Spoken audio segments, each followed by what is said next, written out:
All right. Hey there. How's it, everybody? It is right around 5 p.m. West Coast time. I'm going to call it 3 p.m. Hawaii time, 8 p.m. on that there East Coast, and 7 p.m. for our Central Time folk. I'm Matt Statter. This is Chatter with Statter, and I am stoked to see a bunch of people here tonight on both the YouTube and the Twitch side.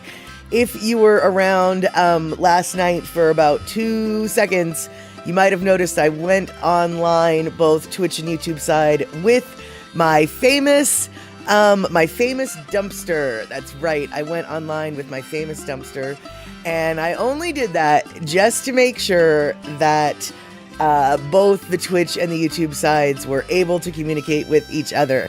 So it was a bit of a dumpster fire of a stream because there was nothing there, but it was successful because we connected. Alrighty then, it looks like we have got a raid coming in, so I'm going to scroll all the way to the top and say hello to everybody who's here. First off, always Shock in the house, letting us know what is up. And then we've got Darlene in the house saying aloha. We've got E.T. Guerrero, aka Elaine, saying hello from the YouTube side. Super stoked we've got that YouTube. Like I said, DJ Smook coming in saying aloha. And Rick is here, of course.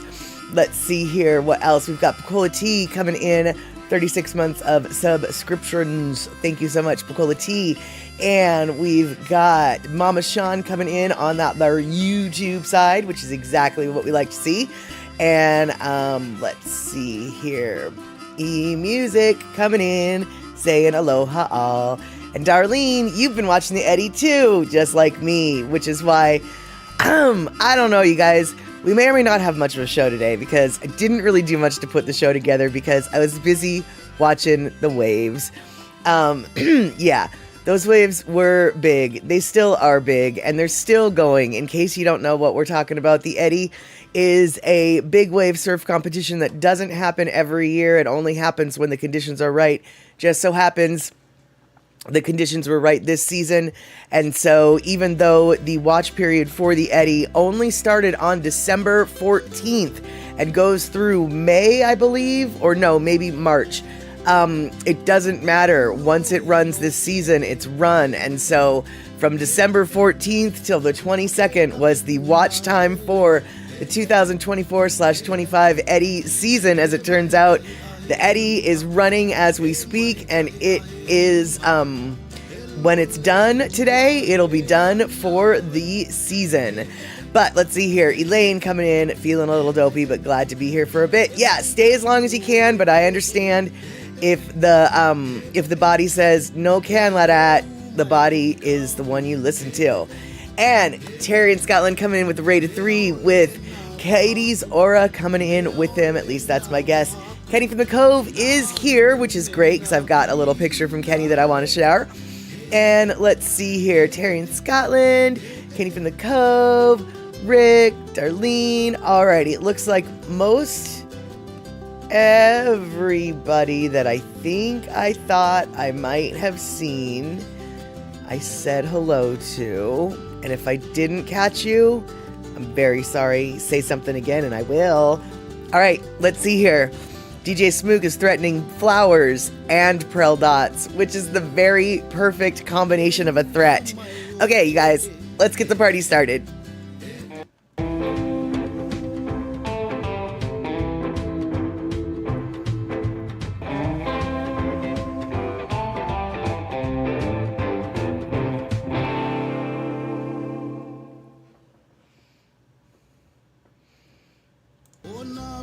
Andre in the house as well. I don't think he said hello before that intro though, so I don't think I missed him. I think he came right in, right at just the right time. All right, Mama Sean also been watching the Eddie as well.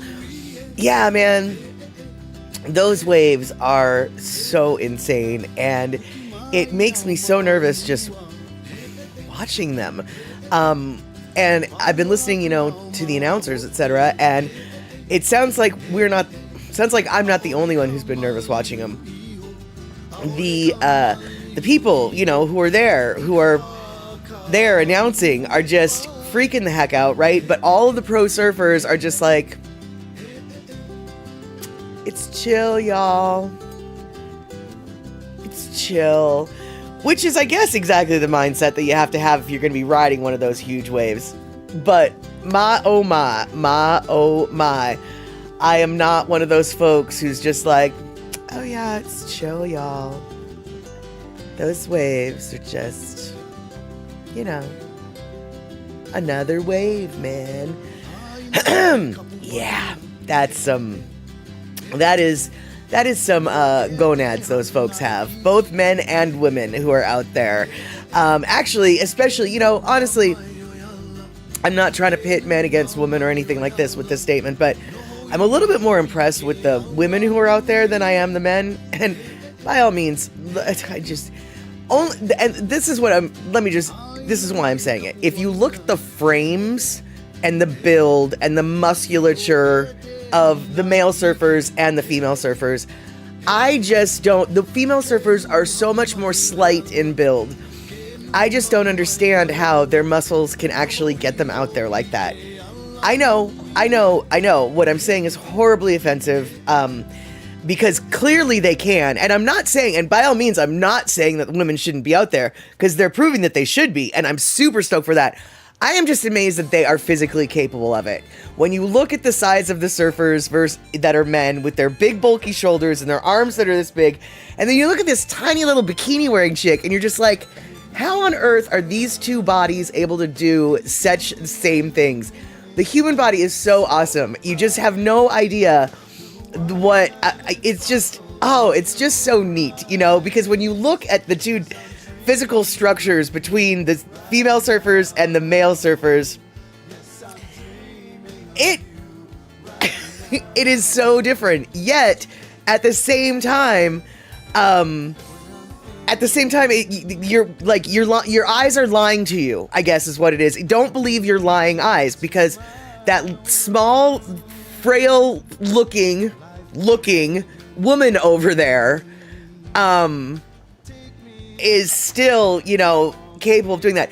Now, Andre, is the Eddie jet ski a pull-in or a paddle out? Jet ski pull-in or paddle out? I'm going to assume that it's a jet ski pull-out. I'm assuming most big waves usually are. But still, once you're out there, you have to have the physical strength to be able to actually catch the wave at the speed. You know, I mean, you bring up a good point. The ability to paddle out, or paddling out, is definitely a factor that perhaps a female surfer wouldn't be able to do. But then again, I don't really know if a male surfer could paddle out in waves that large either, just because the jet ski pull-in is, I think, the industry standard for that kind of competition. But I can tell you right now, I'm totally speaking out of turn in regards to my knowledge on that topic. Other than I'm 90% sure that the Eddie is a jet ski pull-out event. Everything else I said after that is very questionable. And yes, Terry in Scotland, I have broad shoulders and big arms. Go for it. No, my arms being big are not big full of muscle, shall we say. My shoulders being broad, however, if I did ever do the thing, yes, I would be built a lot more like those male surfers who are out there. But it doesn't matter, because the female surfers that are out there, the women, they are not built like me at all. They are built like little looking bikini girls. But let me just tell you right now, they are not. They might be little looking bikini girls, but they are big body bikini girls in a tiny little dynamite package. Let me just tell you right now. And Darlene, yeah, that's what I noticed. Was it seemed like a lot of the surfers that were being taken back out to shore, it wasn't because of injury, thank goodness. It was because their flipping board broke. And so, yeah, the wave is, the waves are just so huge. And Andre, yeah, okay, you were just asking because the size of the waves, the men could not paddle out either. Right, because in Mavericks, it's all jet ski because it's too dangerous to paddle out. Exactly, Andre. And I do think, and like I said, I'm not well versed on this topic, but I feel like most big wave surfing is done with jet skis. I remember reading reading an article and then watching a documentary series about big wave surfing in Tahiti, and jet skis were always involved. That's all I can. That's the source of my knowledge. One article and a documentary. So, yeah, yeah. And eMusic, the surfers probably have 3 boards. Oh gosh, I would guess they've got at least 3 boards. I would hope they have as many boards as their little truck could carry. I wonder, well, now that's an interesting question now, eMusic.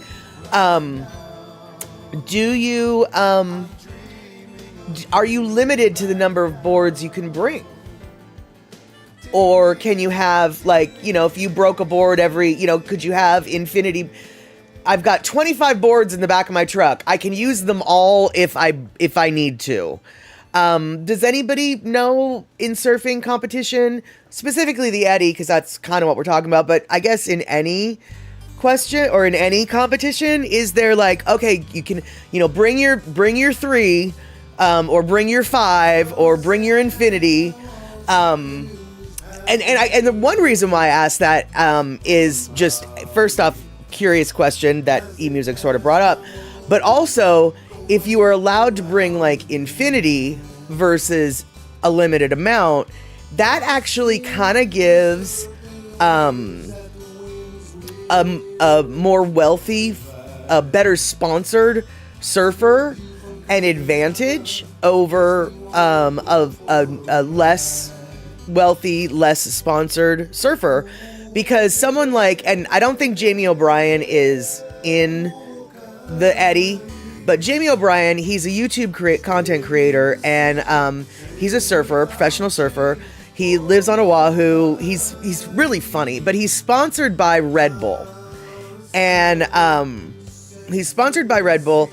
And if you go to his garage, he has got like,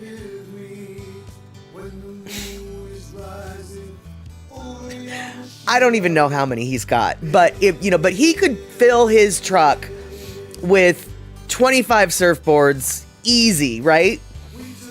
You know, and all the surfboards have the Red Bull logo on them, et cetera, et cetera.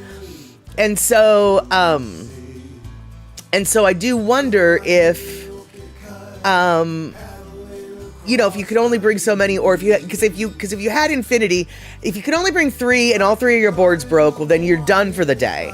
Whereas if you can bring infinity and 3 of your boards broke, but you've still got 22 left, you're not out for the day. This is my babbling thoughts.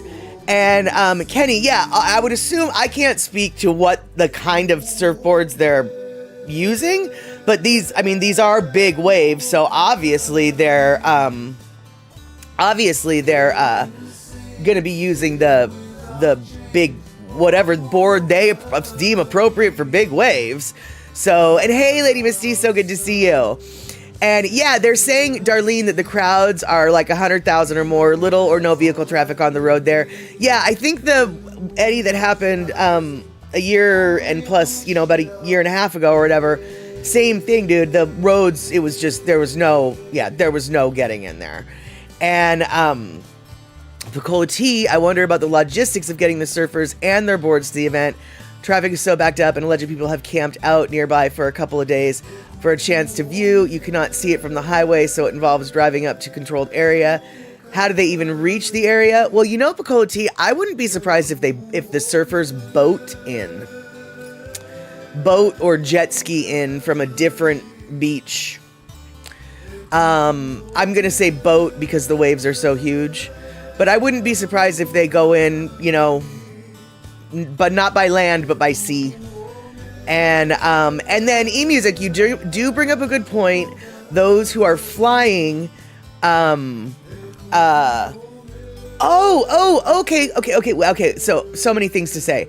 eMusic, those who are flying definitely could be limited, I guess. But at the same time, if you've got enough money to, if you're well sponsored enough, why couldn't you? I mean, yeah, you're not going to maybe ship 25, but you still could ship like 10 boards. Because if you've got assistants who are helping to carry some stuff and whatever, I mean, the wealthier you are, the more you can bring and have, I guess, is really. And so limiting the number of boards would sort of even a playing field. And so it seems like I would guess there is a limit, and I definitely know that I don't know what I'm talking about. But let's see here. Okay, so Andre, for the Eddy, the surfer is typically only allowed to use one surfboard during the competition, meaning they must choose a single board that best suits the weights, condition, and their style for the entire event. Once the surfer enters the water, they cannot switch to a different surfboard unless there's a significant safety issue or the board is damaged beyond repair. Board selection based on conditions. The chosen board will depend on the size and power of waves. At Waimea, the surfers often opting for larger, wider boards to handle the massive swells. Strict rules enforcement. The event organizers must closely monitor surfboard usage to ensure fairness and adherence to competition rules. Okay, so there is a method to I was sort of using some logic there in limiting the number of boards does even out the playing field. And Darlene, I absolutely have not gone over the Eddy participant list with a fine-tooth comb, so I wasn't sure if Jamie O'Brien was there, but it sounds like, but it's totally logical that he would have been, and so it sounds like you thought you heard Jamie O'Brien's name. The announcer stated the color he was wearing even. Okay, cool. So as it turns out, perfect example in Jamie O'Brien, he's a local boy. If he were able to bring his entire garage of surfboards, he would have. I'm sure, but obviously they're limited, it sounds like, and so that makes sense. And Kenny, if I'm not mistaken, longboards are the preferred big wave boards, and if I'm right, even if you're a local trucking around, a big bunch of longboards would be kind of a pain in the ass. Oh, absolutely, for sure, but true, but when it's for competition, you know, sometimes it's a pain in the sometimes life is a pain in the arse. And for a competition like this, maybe 25 boards in the back seems like a good idea at the time. Hey, Bernadine, good to see you. Ooh, I'm loving that little aloha. Petunia. Yeah, that's it. Plumeria is actually what I meant to say. Yeah, exactly, E-Music. Every surfer I know has a couple, at least, a couple boards, at least. So to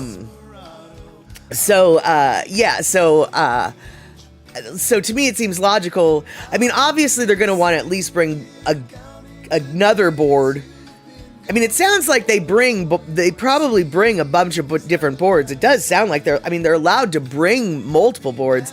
They're just trying to figure out what, they just need to stick with one once they pick it. But other than board breakage and the like. But it seemed like, I don't know, maybe I just happened to walk in and watch the same guy coming in twice or something, or 3 times or whatever, and I was watching replays, but seemed to remember seeing a couple guys coming in due to broken boards. And frankly, I wasn't surprised to see that because, well, have you seen the waves they're surfing on? Yeah. And exactly, Darlene, Jamie O'Brien has a garage on Oahu full of boards. Long boards, short boards, skinny boards, fat boards, foam boards, not foam boards, wooden boards, boogie boards, more boogie boards, skim boards. He's got a garage full of boards. It's like, his garage looks like a surf shop. It's so awesome, actually. And let's see here.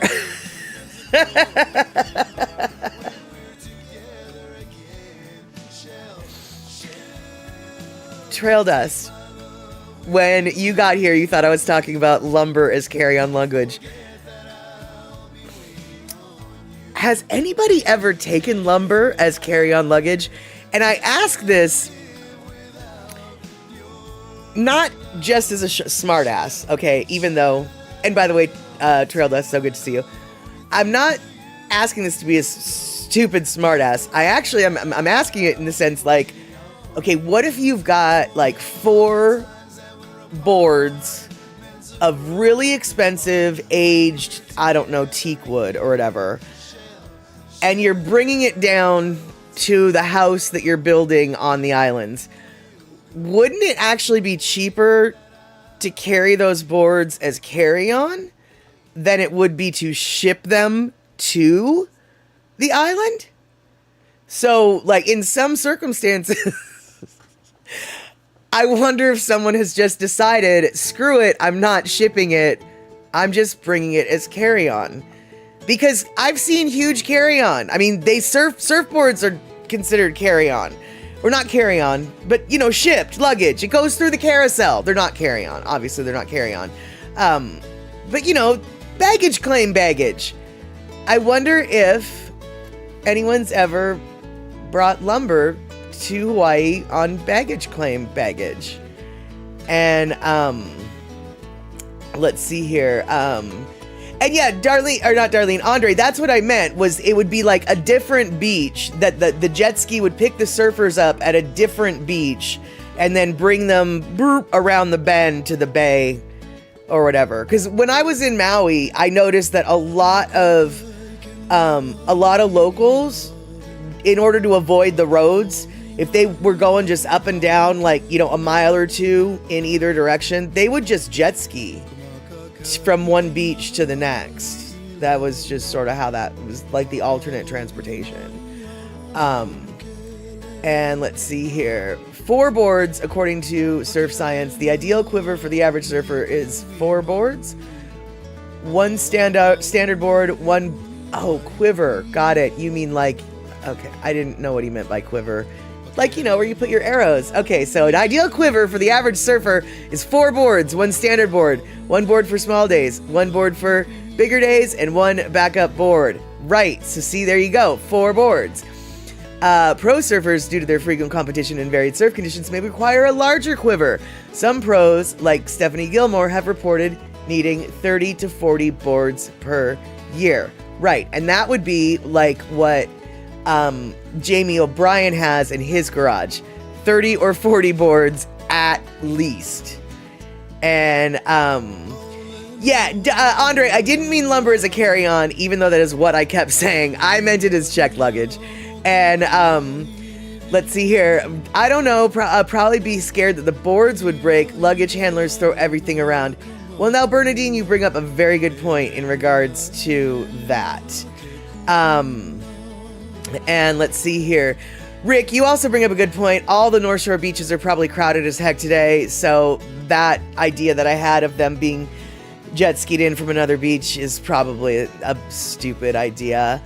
And let's see here. Picola T says, your old PT said her parents brought an IKEA crib for her new baby in the checked luggage. Right, exactly. You know, that it's cheap. It's like it's cheaper than shipping it.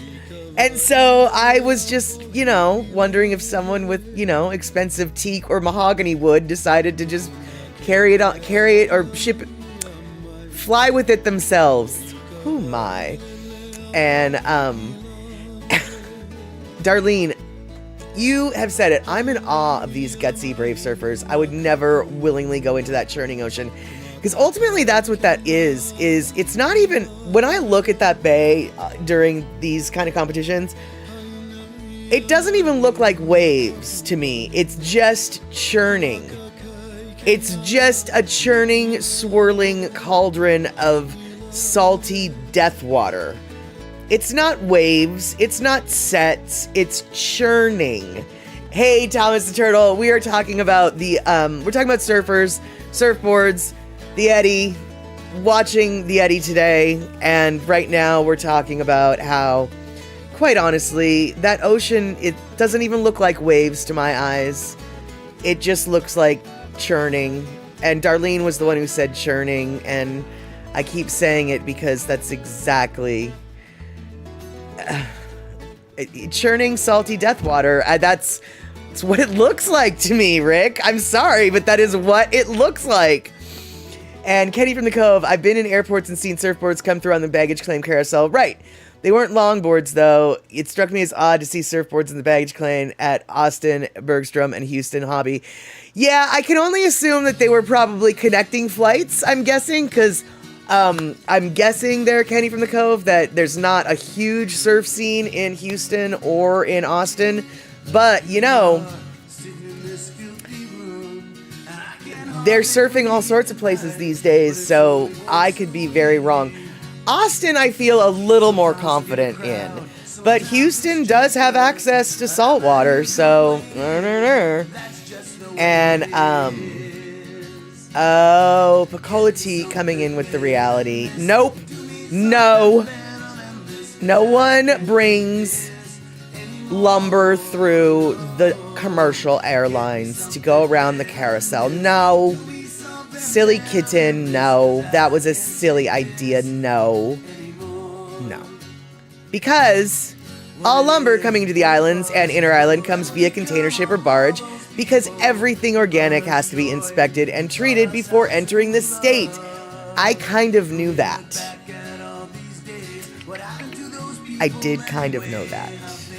I also kind of forgot that, but at one point in my life, I did kind of knew that. I did knew that? No, I did know that. Well, we're going to carry on here. All right, so your first duty assignment was Bergstrom Air Force Base 7779. And, man, do they even use non-treated lumber in Hawaii? No, I don't think that they do. I mean, I don't think they're cutting down trees in Hawaii for their lumber. So, yeah, I think everything is treated once it comes through, I would think. And, yeah, E-Music, totally. People even surf Lake Superior, totally. But I don't think Austin's got... I mean, I know that Austin's got access to Lake Travis, but that's just a lake dammed by the Colorado River. It's not... I don't think there's a lot of waves on Lake Travis. And I'm going to guess that, I don't know. I don't think the Gulf of Mexico has a whole lot of big wave surfing, but yeah. And, oh, okay, Michimama, you do have logging on the Big Island. They ship it out of the country. Oh, okay. All right. Live and learn, you guys. I just learned something. They do logging. And let's see here. Okay, so Darlene, as a Midwesterner, can say, yes, indeedly do. Lake Michigan, they surf too, but nothing like the waves in Hawaii. Fair enough. I mean, which makes sense. You know, the Great Lakes are essentially an inland sea, aside from the fact that they're fresh water. But they're just a sea, not an ocean. And let's see here. So Pacola Tea is coming in with more details. If the wood is treated and packaged like a surfboard, that can come by air, but not the raw lumber. Christmas trees shipped here get the heck sprayed on them for bug prevention. Oh, for sure. And let's see here. No, I mean the green lumber for bugs and rot. Oh, when I saw them building houses, it was green wood by the water. Oh, gotcha. Well, it makes sense also. Best thing was building with steel instead of wood for homes in Hawaii. I don't know. I can't speak to what is best, but to me, I see a lot of older homes that are cinder block. The cinder block houses seem to be, I don't know how effective they are at heat regulation or in the long term, but it seems like cinder block homes, from my ignorant building perspective, seem like a pretty standard and logical building material to use. Like I said, I don't know anything about construction, so anybody who knows more than me is probably just shaking their head and pointing their finger and doing the ha-ha emote because you're so silly. And Trail Dust, Lake Superior gives a bit of a lot of incentive to stay on that there board. Yeah, brr. And interesting, so Michimama, in the mid-70s, he saw saplings planted on the Hamakua coast. And a few years ago, they started harvesting. Wow, you saw those trucks with logs going to Kauai High. Interesting.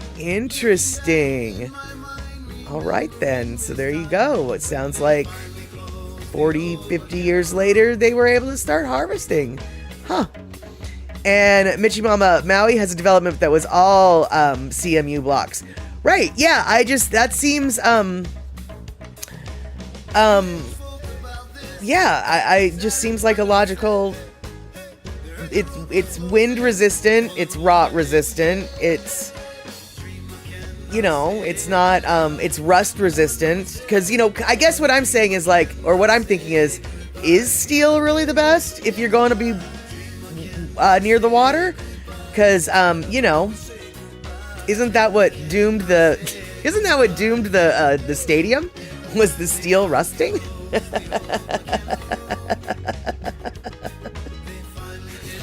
And let's see here.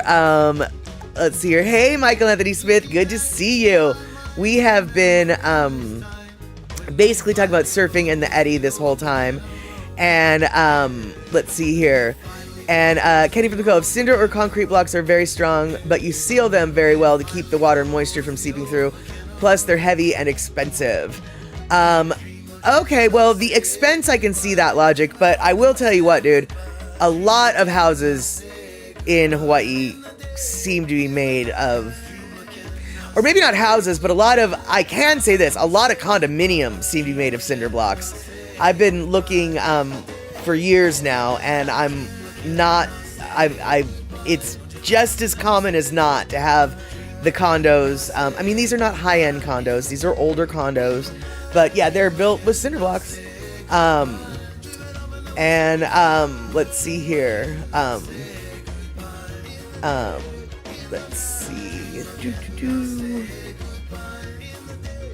Oh, it sounds like Kauai High always has some kind of lumber industry there, with the wood chips smelling like the smell on the port. Nice. Let's see here. All right. So, oh yes. All right. With everybody wishing everybody happy holidays and a Merry Christmas, before I forget, I have decided that that I will not be streaming on Christmas. So everybody gets to do whatever the heck they want, whatever the flying fork they want on Christmas at their own leisure. And I'll probably be baking stuff or something. I'm not really sure, but there will not be a stream this Wednesday. And there you have it. So it has been decided. And let's see here, Katie Zora, you asked Google for Border Collie puppies, and it gave you Border Collie puppy statues? Statues?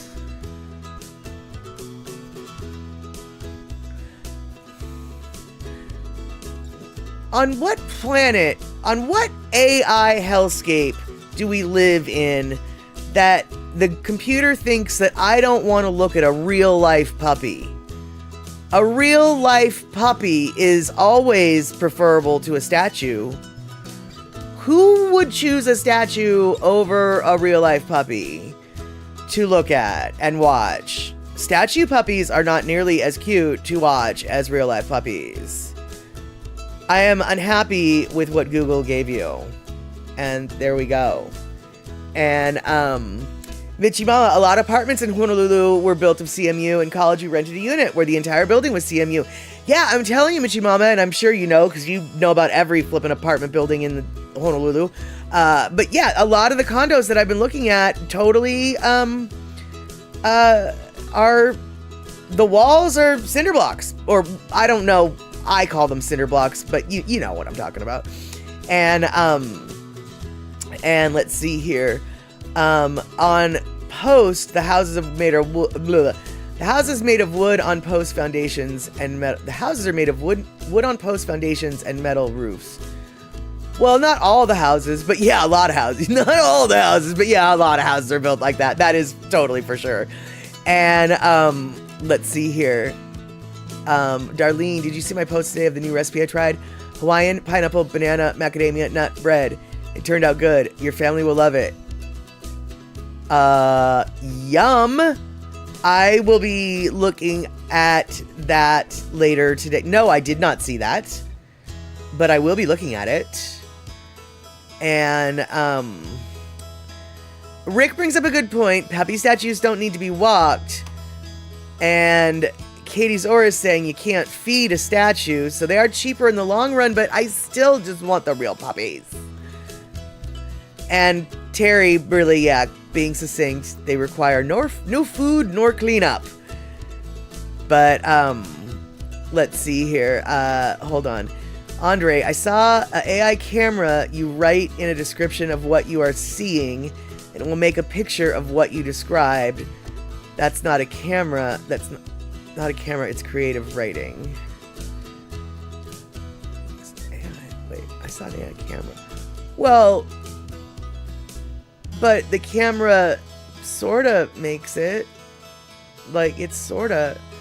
Well, anyway. I want to try that because I'm not a very good drawer, but I have a lot of ideas about what I want to pretend to draw. And so I kind of want to try that little thing. And Michael Anthony Smith, you're going to go 9-9. All right, you go moi moi. This is the season to be sad, so don't, that's normal for a lot of folk. But you know, you're not the only one who's alone on holidays. I ain't got nobody either. So we'll both be alone together. We'll both be alone together, alone, separately, or whatever. All right, there we go. You go night though. And Darlene, you had a bit of batter that didn't fit in the pan, so you made a couple muffins, taste tested, and it definitely passed. Perfect. And Picola T just arrived in Waikiki playing tourists today. Gonna listen to Henry Capono, Dukes on Sunday. Have a nice Xmas, everyone. Yes, Picola T, you too. And let's see here. Together but separately. Bernadine, thank you. That's exactly the words that were not coming out of my mouth. That is exactly and precisely the words that were not able to find their way out into the open. I'm glad you're able to just be like, silly kitten, this is what you mean. And I did mean it. So you did understand me, exactly. But you made me more understandable. I'm so glad that my gibberish actually makes sense to some people. And let's see here, Mitchie Mama, Picola T, hey, I might see you on camera. Try walk past him to get on camera. Oh, that's right, because he does. Henry Capono does film his stuff, or not film, but videos his stuff. And so, yes, try and get it so we can spot you. We can definitely spot you. And let's see here. Oh, and speaking of little shows, okay, so Henry Capono is playing today on Oahu, but on the 28th of December, if you happen to be on Molokai, Lono will be playing. That is Saturday, the 28th of December. Lono will be playing from 10 a.m. to noon with Earl and Vic. They are going to be playing their rockalele, their ukulele rock songs. Songs like some Eagles tunes, some Michael Jackson tunes, some Earth, Wind, and Fire tunes, some, did I say Police tunes? Oh, who else? A bunch of people, basically. So they're going to be doing a whole bunch of rock and roll songs. Elton John songs. Let's see here, what else? I'm not going to tell you because I can't remember, but his rockalele set is going to be Saturday, December 28th, 10 a.m. to noon. Bring your own lawn chair. It's a free show. So if you're going to be on Molokai that day, or if you can be on Molokai for that day, that is the day to be there to see that. So there you go. And let's see here.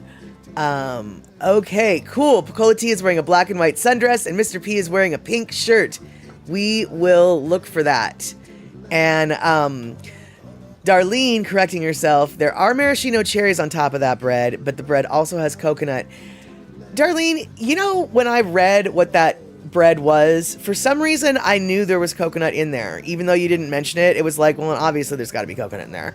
I don't know why I thought that, but clearly I was at one with the bread in some universe because it was good. And let's see here. Kenny from the Cove, if I can spring for my own airfare, I can get the invite to stay at my sister's house for Christmas. That is so sweet, Kenny. But no, actually, I do plan on having making my Christmas day a baking day, so then I can actually give people some banana bread when I see them after the holidays, because I am notoriously bad at having gifts for the holidays. But I figure as long as I can give the gift at least between Christmas and New Year's, then at least I'm in the ballpark enough to be counted as legit. Yeah, but that is right. We have time, the touchdown time. Touchdown for what? Touchdown for our Lono listening break. So today we are going to be listening to some Lono. I honestly don't remember, but I do remember this. I remember now. This this Lono tune.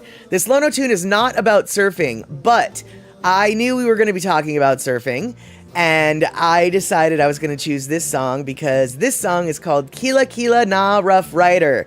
And I'll tell you what, even though this song was written about rodeo riders, I feel as though the surfers also are bad arse rough riders in their own way, and I thought that this was just as good of an honoring song for the surfers as it is for the Paniolo.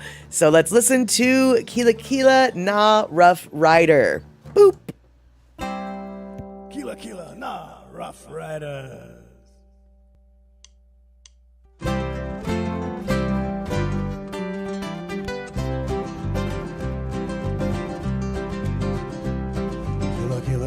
Rough Rider, make a walkie poo-poo, make a nani o poo kalani, make a high o kalana kila, huye ha, hui koni koni ka puvai, huye ha, hui koni koni ka puvai.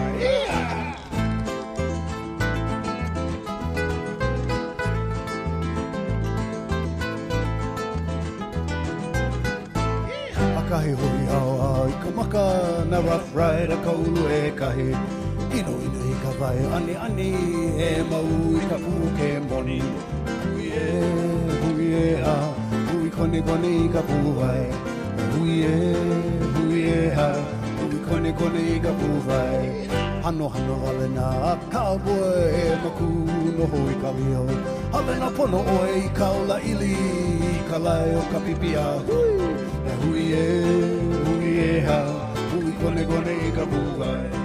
Huie ha, hui kone kone I ka puwai.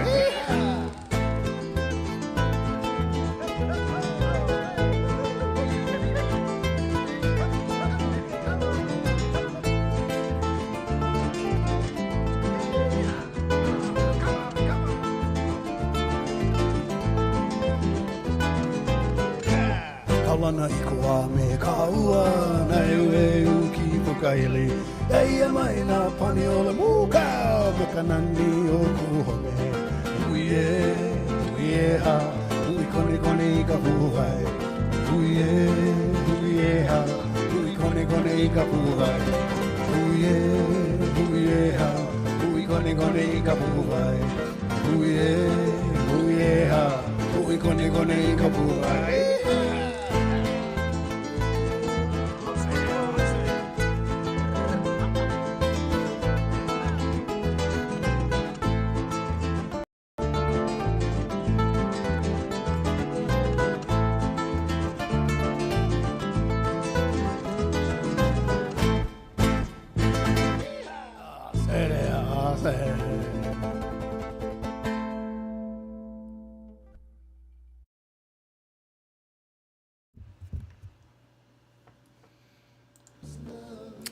Exactly. Thomas the Turtle coming in with all those details, those folks that this song was written about.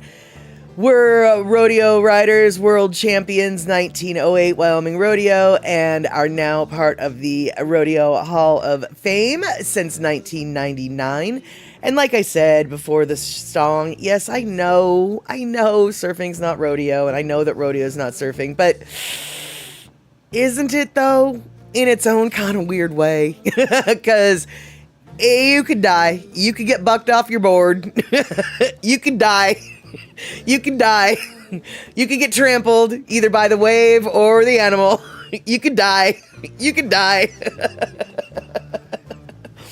But yeah, Trail Dust, super, super awesome gift there that you made. Some stainless steel marshmallow hot dog forks today. Gifts, you don't do baked goods.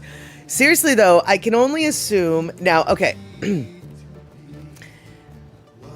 I'm not trying to diss your gift, but given the fact that you have been a blacksmith for so long, I can only assume that those gifts were relatively easy for you to whip out. You probably had a system down, you probably were able to go do, and they weren't probably the most difficult thing for you to make. That being said, you made them, which makes it the coolest gift ever, and honestly, who wouldn't, like, what a brilliant little gift, because it's a gift that you can give that chances are almost everybody needs, because even if you don't go camping or whatever, having a long pointy stick for all, you can find a reason. You can use it on your barbecue grill, you can use it as a reacher, or whatever, like you can do a lot of stuff with that. I think that is a brilliant gift idea that, and as I think Darlene said, ooh, hey, I would like to buy some of those. Honestly, I might want to buy some of those too, right? And let's see here. And Bernadine, exactly. In surf and in rodeo, all riders have to hang on for dear life. That is exactly it. And let's see here. Trail Dust, Teeter and I did a rodeo once while crossing a stream. Uh-oh. You can only stay longer than 8 seconds on a wave. Right, exactly. And that is true. A little bit longer than 8 seconds is most of the wave rides, but not really. Some of the wave rides aren't 8 seconds, right? And Andre, though, that is hysterical. Andre says they used to get cattle on the boats in Hawaii by swimming the cows to the boats. You could have used surfboards and had it and made it a surf rodeo.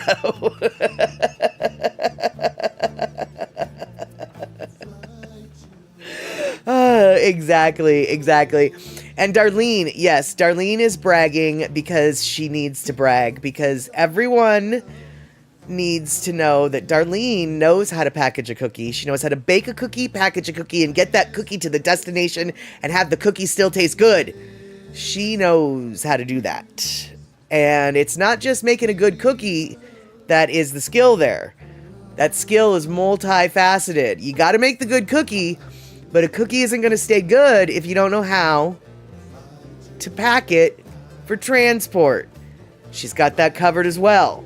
She knows her stuff. I dare say, now I have not seen her vest or her sash. I don't know. But if I were to go out on a limb, I would say that Darlene's got most of the grandma badges. I think she's earned a grandma badge in just about every topic. I know you think it's just Girl Scouts that have the badges. No, grandmas do too. And I'm pretty sure that Darlene's sash is full of all the grandma endorsements.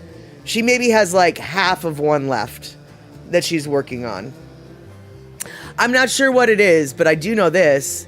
She has got multiple levels of creating stuffed animals and knitted stuffed animals and knitted things for family and friends and granddaughters. She's got the knitting badge infinity times. That much I know. And let's see here. Kenny from the Cove.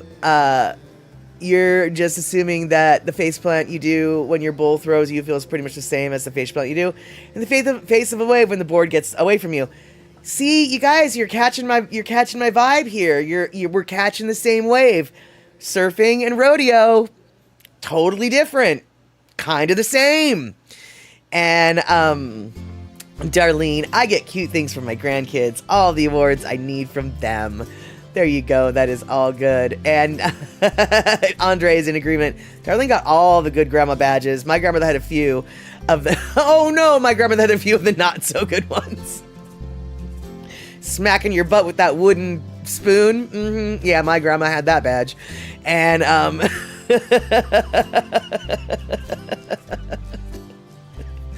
yeah, I know some of those grandmas have some badges that you know, that aren't necessarily the ones you want to strive for. And all right, so gluten-free, yeah, eMusic, I feel you with the gluten-free stuff. It's just like, no cookies for me. Right, there you go, exactly, Bernadine. You know, slugging me in the arm and then saying, just kidding. And it's like, yeah, but that bruise you left isn't kidding. You know, or the snarky judgmental comment that they're just like, oh, I don't even think she heard me. It's like, oh yeah, I did hear you, even though I'm like 4, and it's not stuck with me my entire life or anything. But thanks, Grandma. I like you too. But then again, you know, not all of us have grandmas that are like Darlene. And the grandma water badge, how she could be drinking vodka all day and having us really believe it is water. Now, I will tell you this. My grandma never did that, but not because she wasn't drinking all day. It's just that she drank brown liquor, so there was no faking that it was water. Everyone knew it was scotch in grandma's glass, and everyone knew that it was Crown Royal in Auntie B's glass. So, on occasion it might be gin, but when it was gin, no one ever thought that it was water. And, oh, Bernadine, tequila as apple juice. Oh, God, that just sounds so... I don't know why tequila as apple juice sounds worse than water for vodka, or vodka for water, whatever. I don't know why, but for some reason that just... Oh, the smell. Oh, the smell. Oh, the smell. Did one of your, but, I mean, as the truth is coming out here, you know, our, some of our older generations enjoyed a tipple or two all day. Was the tequila as apple juice something that one of your relatives tried to pull off? Or pulled off, even though everyone knew that they weren't pulling it off? Because actually, I mean, now that you bring it up, apple juice and tequila really do have a similar look, depending upon the type of tequila. So, like, I mean, I'm not gonna lie, as gross as tequila is, if you're serious and someone did try to pull that off, it's kind of brilliant, actually. Except for they better have apple juice in the fridge, or they better have apple juice somewhere, because that excuse is not going to work unless there's apple juice in the house.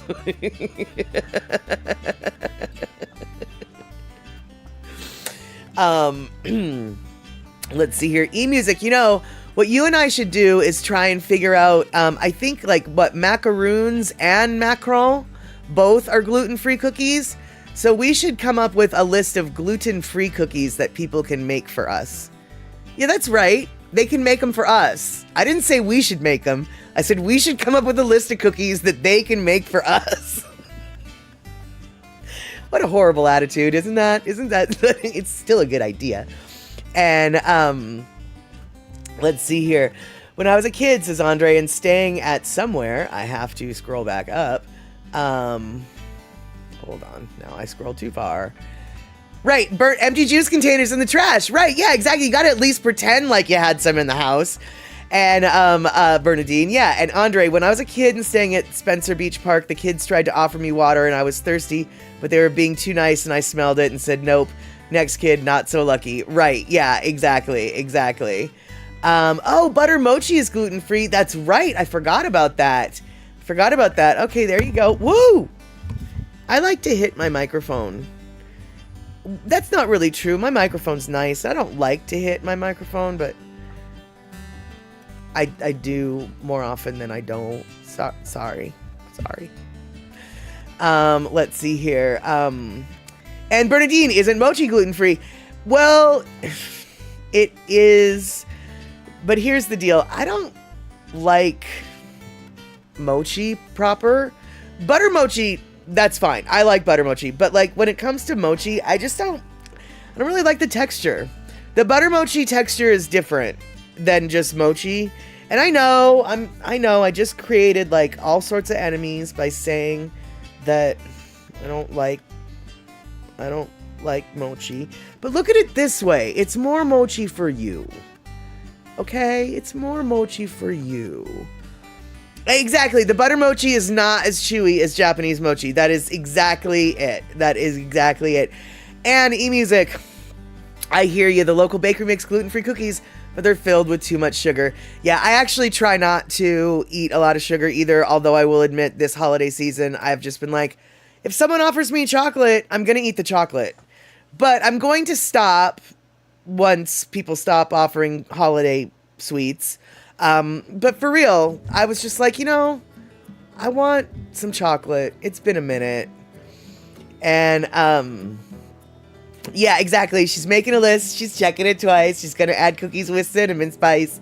Molly girl is looking for snacks. Yes, Andre, you did offer chocolate, and I'm still eating through it, but you were the one who broke me. Andre sent a gift package of lots of things and stuff. Something, actually, that I didn't thank him for, by the way. Thank you for this weird thing, and it took me a minute to figure out what exactly I was supposed to do with it. But now that I understand what I'm looking at, it's kind of the coolest thing ever. Andre sent me some chocolate, which I cursed him for, and then I promptly ate, so take that as it's worth. But he also sent me this thing. It's a GoPro mount, but it's a... Hold on. It's a magnetic GoPro mount. So I can put it, like, if I wanted to wear my GoPro... Here. If I wanted to wear my GoPro... No, don't do that. On my chest... I put the back plate on my shirt, under my shirt, and then I put the, oh, no, not that way. There we go. And then I put my thing, and now I can, if I had my GoPro out, I'd show you. But, now I can just and everybody can see the GoPro. And it's really strong. Once it's latched in, it's really latched in. I'm guessing I can, and I'm sure I can use this in other places besides clothing, like on the trunk of my car, on the hood of my car, or on the windows of my car, or, I don't know, a lot of different places. So I thought this was a really neat idea. It's magnetic, and, I think it's called, I'm not going to tell you what it's called. Bernadine, I thought about the roof of my car, but I'm not sure if, you know how the roof of your car has padding and stuff? And so I don't know if it'll be able to... I totally thought about the roof of my car. That was actually the first thing that I thought of. But then I looked up and it was like, the headliner. I don't know if it'll stick through the headliner. But yeah, I'm totally going to try it out. And yeah, exactly, Darlene, what Shock just said. Oats technically are gluten-free, but not really. And then let's see here. What is it called? The company's called, here we go. The company's called Snap Mounts. So Snap,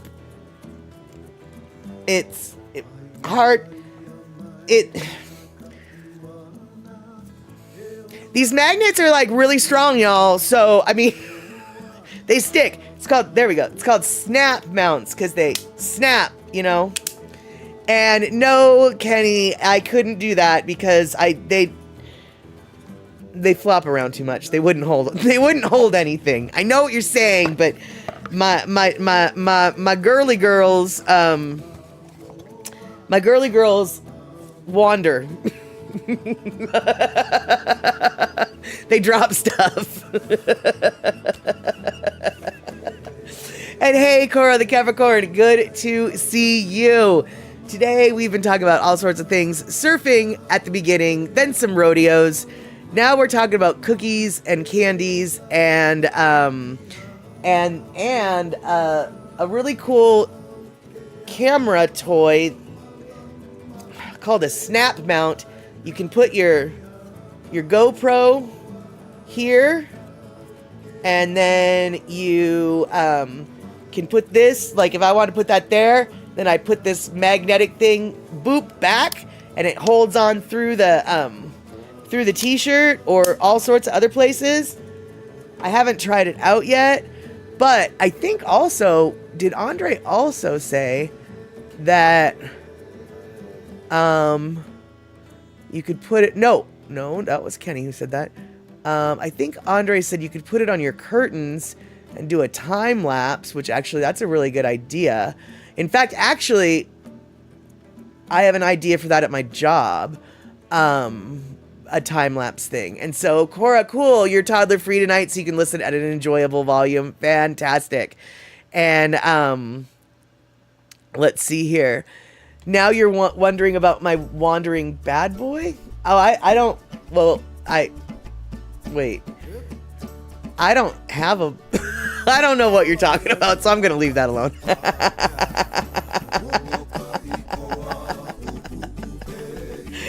And let's see here. I didn't know that they've got a mount for your cell phone, Andre. That's cool. I might look into. I did look at some of their products, but I didn't notice the cell phone mount. That's a yeah. This is. I mean, honestly, this magnetic idea is brilliant. I'm very stoked to have this technology at my fingertips. All right, so let's see here. Oh, okay. Your mom has offered to babysit so you can actually sleep, but you've decided against sleep. Well, you're not used to sleep, so why would you start now? Why would you even start now? Right? Right. Alrighty then. So, totally different topic, you guys, but, oh, Darlene, I didn't answer that question last night.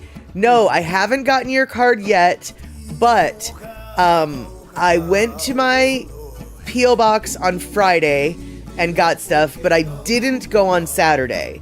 So it actually could be there. I just didn't get there. So I will, you'll be the second person to know when I get the card. The first person's going to be me. But you'll be the second person to know. But I was actually thinking today I was going to go to my post office box so I could check before the stream. But then I wasted a bunch of time watching the Eddie, and I didn't.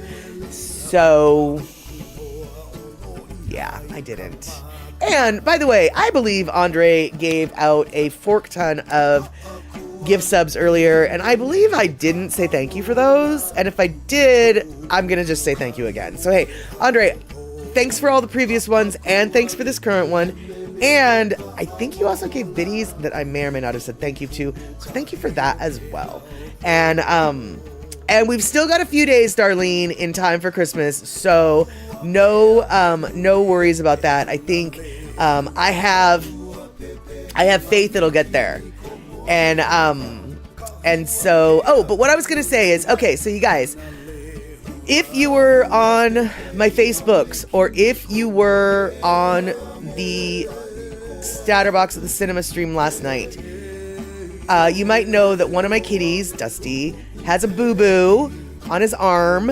And I was a little worried about it yesterday, but then people told me not to be worried about it, and so now I'm not. But I have checked on him, and it doesn't look to be getting worse. It looks like he's keeping it clean. It looks like his little boo-boo is going to not be a big more boo-boo. So So there you go.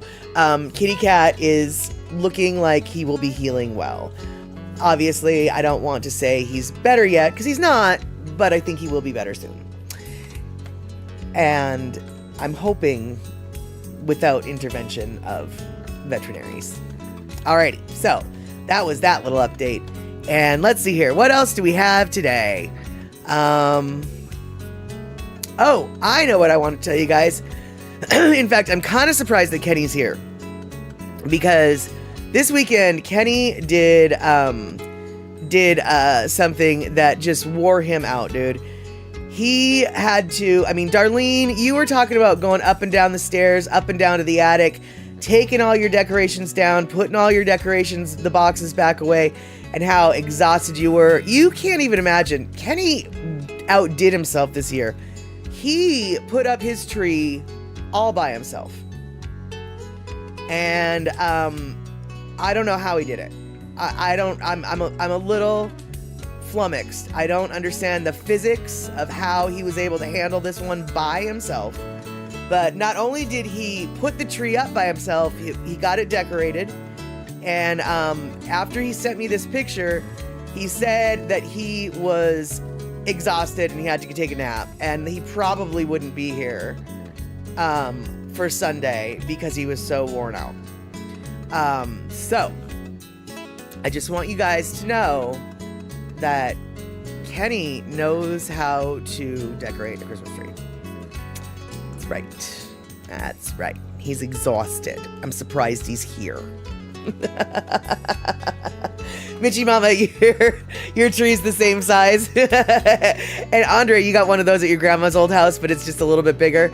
There you go. There you go. I actually might want to look into that because that doesn't look too hard to keep clean. Doesn't look like it takes up too much space. So, you know, because the only thing I've got Christmassy, I got one Christmas thing. Hold on.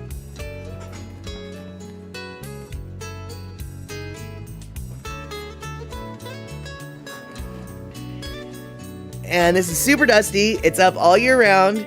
But this is my Christmas thing. That's the one Christmas thing that I've got. My mom used to collect Santa Clauses. And this is the Holly King. And I got her the Holly King because he looks a little bit like Santa. And now it's mine. And there you go. And, oh, right, Rick, you're just waiting for the holographic disc. Push the button, instant tree. And let's see here. Exactly, Terry in Scotland, circling back to the ceramic puppy statues. Ceramic Christmas trees require neither food nor cleanup. And the Holly King, Bernadine, is part of sort of the Wiccan folklore. For one part of the year, the Holly King rules. The other part of the year, the Oak King rules. During the winter months, it's the Holly King. During the summer months, it's the Oak King. And so this is the Holly King. I never was able to find the Oak King, so I never got his companion. But yeah, it's the Holly King. I mean, some people call him Santa, but see, I don't call him Santa because he's wearing green. But on the other hand, he looks enough like Santa that my mom put him with her Santas. And he does have a packet of stuff, although it's just wood. But he likes all the little aminals, and that's why I like this one. Very dusty, though. I probably should maybe take some canned air there to that thing, because he's very dusty. And Cora, your house is very Christmassy. Even your bread sheets have gingerbread houses on. And you have a Build-A-Bear dressed as a gingerbread man on it. Oh my gosh, that is really cute. And, excuse me, Thomas the Turtle, you have 3 small fiber optic lighted trees. You really like the way they light up with a color wheel. I don't know if I've ever heard of a fiber optic lighted tree, but I'm intrigued and it sounds magical. And Kenny from the Cove, did I see your mustache picture? Yes, I did see your mustache picture. It was very cute, but that's not what you look like now. You look way more better now, so there's no need to show other people your funny mustache when you've got a good mustache, a perfectly good mustache on your face right now. And let's see here. DJ Smook, thank you for those little flowers. And Bernadine, you want to see the pictures of Kenny's mustache? I could get that, but not right now. And let's see here. Did you know that Coca-Cola created the red and white color for Santa before that Santa wore all kinds of colors and came in many forms? Interesting. Oh, okay. Well, Andre, that is so strange you should say that, because honestly, that couldn't have been scripted better. This is not planned, y'all. This is all live, but sometimes I do have some plans for the stuff. And one of the things I did want to talk about today was Coca-Cola. So let's talk about some Coca-Cola, y'all. You're familiar with Coca-Cola. You're familiar with what Coca-Cola looks like. This is the typical Coca-Cola label that you're going to see wherever, right? You've got the red label, you've got the white lettering, and you've got the red cap. Classic Coca-Cola look. But sometimes it doesn't look like that anymore. Sometimes it's the classic red with the yellow label. With the yellow cap. And it kind of stands out like a sore thumb, but what is up with the yellow cap? Normally, all red, from toe to head. But the yellow cap shows up occasionally, starting around this time of year. And it hangs around for a specific holiday. Yellow means free. No, but it does mean something. What the yellow cap means is this Coca-Cola with the yellow cap, and then contests were on the yellow cap ones at times. Yeah, sometimes they were, I guess, but these days, yellow cap means something very specific. And if you don't need yellow cap or know what it is, you probably should just leave them alone, because they're made for a very specific reason. Terry in Scotland and Bernadine have it coming out.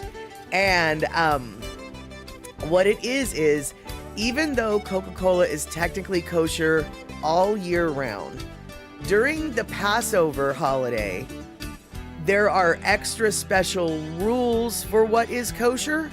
Like you have to be even, like, I don't know what it's called, so we're just going to call it extra kosher. And so if you're going to drink Coca-Cola as a Jew who needs to be kosher, you can drink your red capped Coca-Cola. It's a kosher drink all year round except for Passover. And in Passover, the yellow capped Coca-Cola is what you need. It's made with real sugar and not corn syrup, and there's a couple other differences as well. I don't remember what the specific differences are other than the corn syrup, but it's not just as simple as getting the Mexican Coke to be kosher on the Passover holiday. So if you come across one or two yellows with a bunch of red caps, why don't you, unless you need to, leave the yellow caps alone? Because the yellow caps actually are a very specific population that actually needs to, they want those. They don't, they need them. You can have any. You didn't have to take the limited edition, right? So yeah, just FYI, the yellow caps are for kosher during Passover. Like I said, Coca-Cola during the regular part of the year is technically kosher. And because I am not a Jewish person, nor am I one who has studied the nuances of Judaism, and kosher. I cannot tell you why, what, or how extra kosher is called over Passover, but extra kosher is what that yellow one is. Yeah, extra kosher is not the technical term, okay? Like, just so you know. And Andre coming in, popularity, Passover Coke is popular with the Jewish community. It has also gained many non-Jewish fans. Some say it tastes sweeter than regular Coke. History, 1935, Rabbi Tuvia Geffen worked with Coca-Cola to bring back a limited run of the original recipe for Passover. Right, so there you go. Let's see here. Cora, I haven't been on my Discord in a long time, but I am curious, since you says you've got some pictures of your decorations on Discord. I have a feeling you go extra with the decorations, so I definitely want to be checking those out. And Kenny, okay, so it seems like we've got folks who want to see Kenny's picture. And yeah, Thomas, yellow cap sucrose instead of sugar glucose. But in the article that I read, I think there was a couple other differences too. I don't know. I might be lying. I don't think I am. I might be confused. That happens a lot. But I think there's more than just the sugar versus corn syrup. But that might be the only thing. But still, Mexican Coke isn't... Just because Mexican Coke is made with sugar, apparently it's not necessarily the kosher Passover Coca-Cola needs. Whew! All right. So, now, what we're going to do is we're going to take a little Lono listening break again. Only this time, it's our holiday Lono listening break that we already heard before.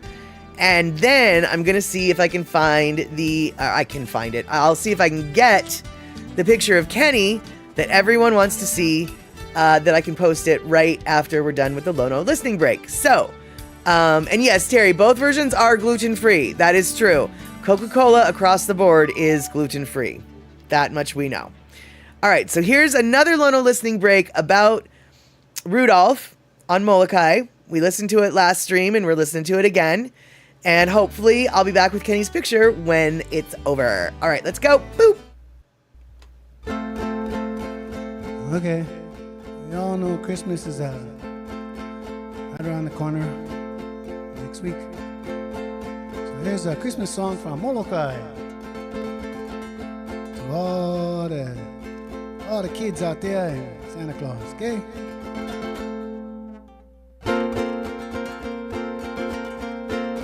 Oh, Rudolph got ran over by my tutu, bringing Christmas presents for the Mo'opuna.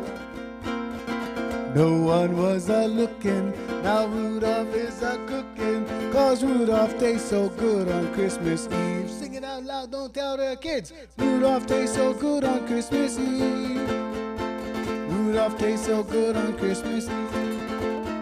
You better not shout, you better not cry, you better not pout, I'm telling you why. Rudolph tastes so good on Christmas. Rudolph tastes so good on Christmas. Rudolph tastes so good on Christmas Eve. Merry Christmas.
All right, sorry about that. So let's see here. I went to go get some cookies. Yeah, exactly. Yes, on Molokai it would be an access deer. That is exactly it. So Santa uses access deer on Molokai. But here is the picture that I was looking for. Boop-a-doo, boom, Kenny from the Cove with his mustache, his big old handlebar mustache, and all the hair in the world that you could comb over one's head with his mom. That is right. I don't know where they're at. It looks like they're in front of some sort of plywood, fiberboard wall, clubhouse. That looks like that's in some sort of clubhouse, back room, or garage. And you know that when people are gathering in the clubhouse, back room, or garage, that's a good time right there. That is a good time right there. I don't know what was going on, but that was a good time. I can tell just by looking. I can tell by the wall behind them. And just walk down that path on the right, and there you are. And yes, exactly, Lady Tie-Dye. That is Lono's only Christmas tune. Many years ago, I asked Lono if he was ever going to do Christmas songs, and he said, nope. The only Christmas song I'm going to do is his Rudolph song, and so I bring that holiday classic out every year. He did have it on his YouTube page for a while, but then he did take it down. But I have it, and every year, as long as this stream is going, every year in the Christmas scene and era, we will be listening to that tune. And there you go.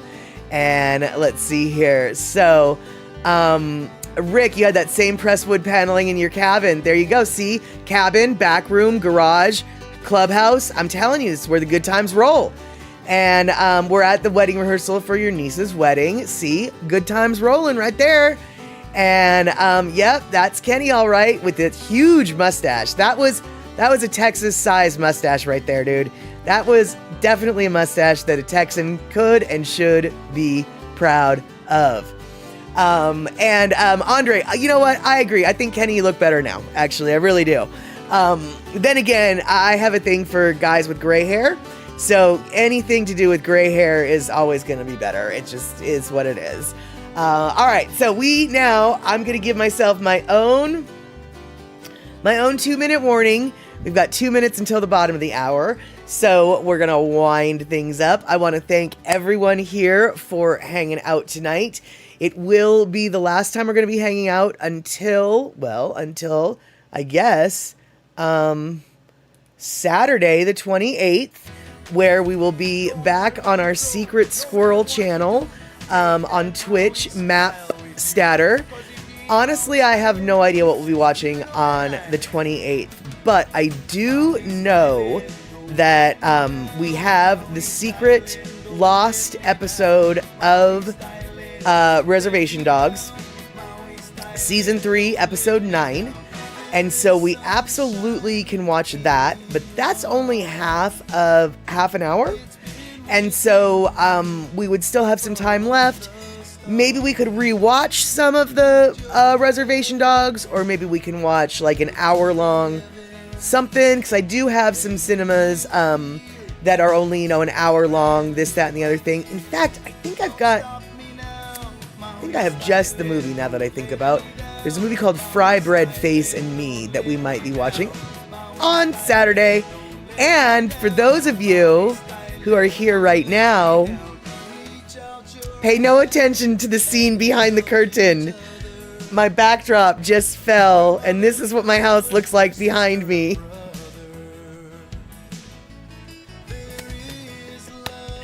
So, now that, I'm fine. I don't really know what happened other than things appeared that aren't supposed to be showing. So, so now that the magic's all lost, I guess we're gonna wrap it up. I am exposed! My messy kitchen and my backsliding glass door. All right, there we have it, you guys. I want to thank the moderators for moderating. I want to thank Andre for gift giving and biddy giving. I want to thank everybody else who resubscribed and subscribed for the first time. want to thank everybody who gave bits. That if I didn't notice you, I'm so sorry, because I was busy just going boop doop doop. And E-Music, where do you watch the Eddie? Here we go. Good question. I'm watching it on YouTube right now on Rogue TV. However, you can also watch it on, I think KHON has a live feed. And I also think, here, hold on. I'll get you the links. I'm linking, I don't know what this is.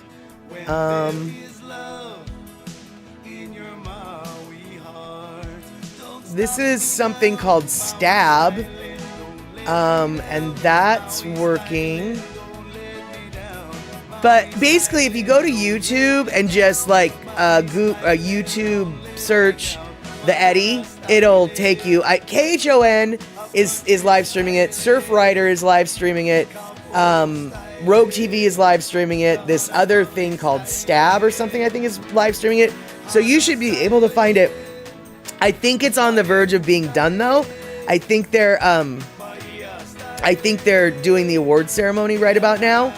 But I could be wrong, because I do know last time we watched the Eddie together, they were doing the award ceremony around now. But I also know that this year, the Eddie, they were supposed to start at 8 a.m., but the waves didn't start coming in until 10 a.m. And so the Eddie got started a little later this today. So they might still be competing. So what I do know is when I wind up here, like, shut up so we can all do this, I'm going to be watching whatever is left of the Eddie. And so until next Saturday, Twitch, Map Statter, we'll figure out what we're going to do. Have yourselves the greatest holidays, a Merry Christmas, Mele Kalikimaka, etc., and we will see each other Saturday, December 28th, 6 p.m. Map Statter, and if not then, Sunday, December 29th, 5 p.m., right out here, right where we're at. We will continue our journey together into 2025. All right, take care, y'all. Have a good one. Stay safe, and